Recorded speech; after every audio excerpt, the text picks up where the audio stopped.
ZX Spectrum games have always been a passion of mine.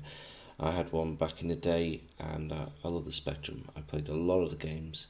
I even did a short series, about 4 episodes of Spectrum games, and I will come back to those at some point and redo them. But to tell you the truth, the Spectrum was just a fantastic home computer, maybe even a console. You could say it was that, but it was supposed to be a computer.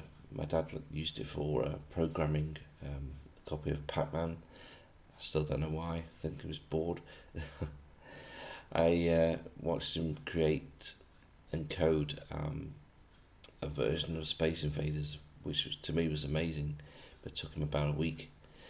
The games that he bought weren't too bad. They were about £5 each. They came in a little cassette. Games and classic Spectrum games like School Days, Paperboy.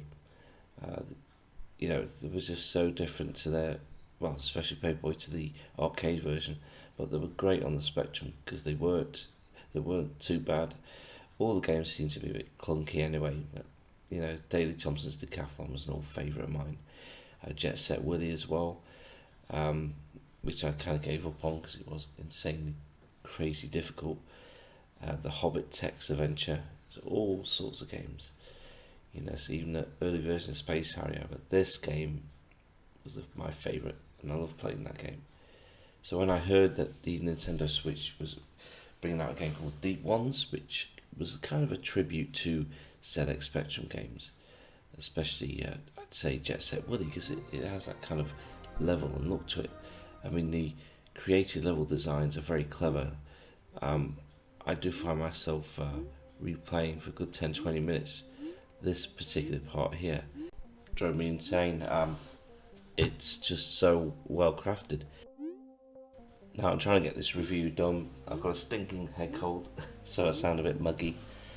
But the game itself, I have to say, after playing it, for several hours, is really good. I really do recommend you try it.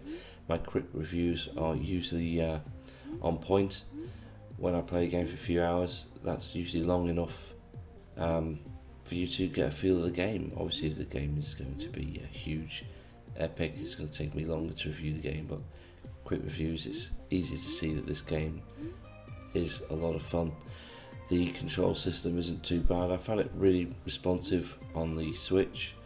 Jumping, you have to be a bit wary of that really, because the generated levels, all generated by hand of course, none of them just random, thankfully, are, as I said, well crafted and designed really to test you, and it's good.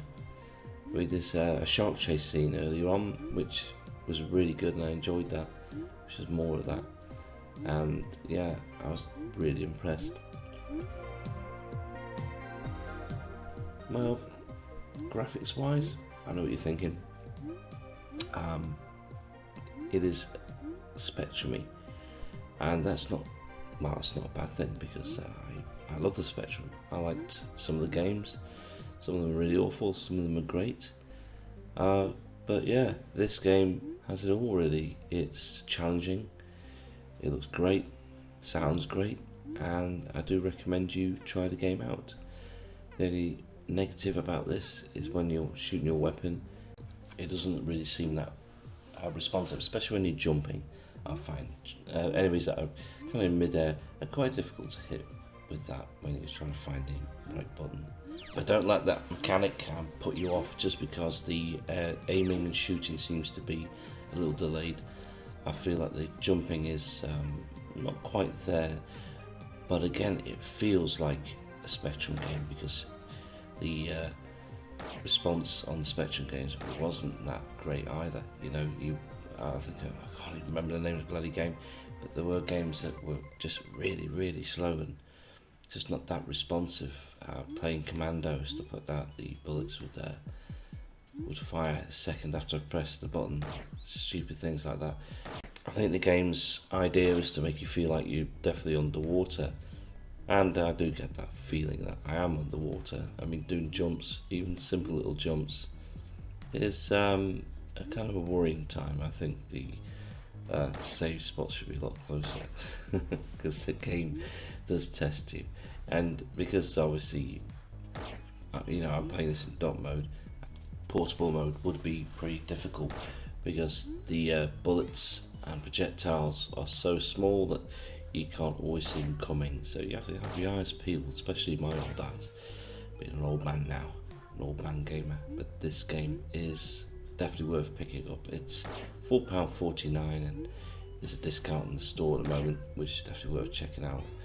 And I'd say for less than £5, it's one of the best, I'd say top 3 games on the Nintendo Switch right now. I'm loving it. I'm going to beat it and finish it as well. Something I never did with Jet Set Willy. I mean, I've been trying to beat that game for years and I decided I hated it. So if you can't beat them, just give up and move on to the next game. But this game deserves to be played a lot by everyone really. It's just a well crafted game, fun puzzles. Yeah, it's just absolutely superb. Well, hit that like and subscribe button, and really have to say that this game is definitely worth picking up for £4.49. It's a great little title. It's a definite must buy. I say for games that are worth £5, this is, I'd say, top 3. It is a great game. Earth Wars is another one, £4. Cheap games that are really, really good. Definitely give this game a go, and yeah, I'm gonna give this a definite thumbs up. I'd rate it out of 10, but I don't want to. I just recommend you go out and buy it. That's what quick reviews are about. I enjoyed the game immensely. I think it looks great, sounds great, plays well, clunky like a classic. But yeah, definitely worth trying. I'll catch you guys later in another video very, very soon. And again, hit the like button, appreciate it. And I'll see you soon with another review very, very shortly.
Mm-hmm.